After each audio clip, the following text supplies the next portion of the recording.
So you have this white supremacist from Michigan, you know, the same state that, you know, they was going to try to kidnap the governor, was accused of hitting a young man in the face with a bike lock, and he's facing federal hate crime charges.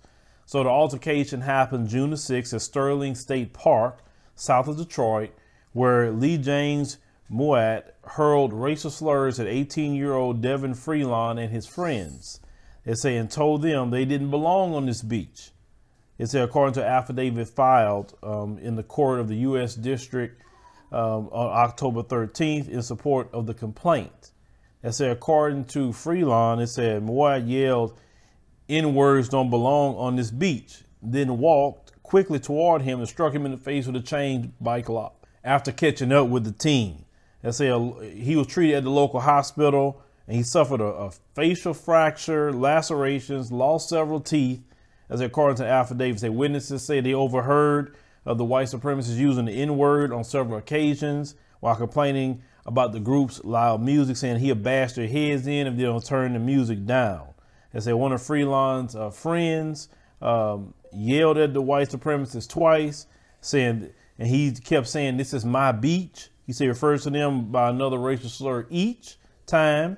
He said he also told the group, say, "I've got something for you in my car." Okay, so another witness stated that he called them monsters. He said he wanted to hit them with a cooler. He said wish someone would say something to him so he could beat them.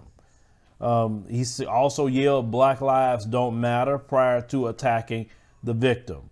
So he's charged with 1 count of willfully causing bodily injury to a victim because of his race, according to the criminal complaint filed in the East District Court in Michigan. It said after the arrest in June, he was also charged with assault with intent to great bodily harm, felonious assault, ethnic intimidation in connection with an attack, and he also has a hate crime charge. Now he can get up to 10 years in prison for what he done. But, you know, like I said, these white supremacists are cowards.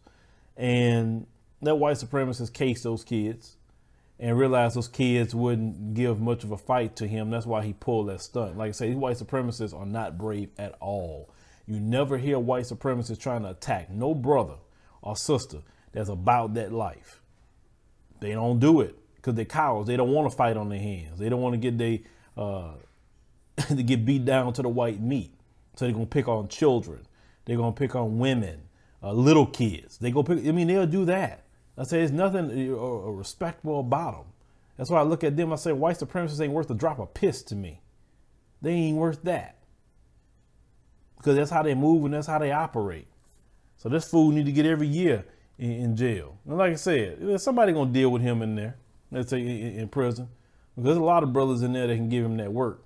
But leave me a comment. Let me know what you think about, this particular story, about this particular white supremacist. Make sure to get your kids to, watch out for them at all times. And, they got to know how to fight for themselves as well.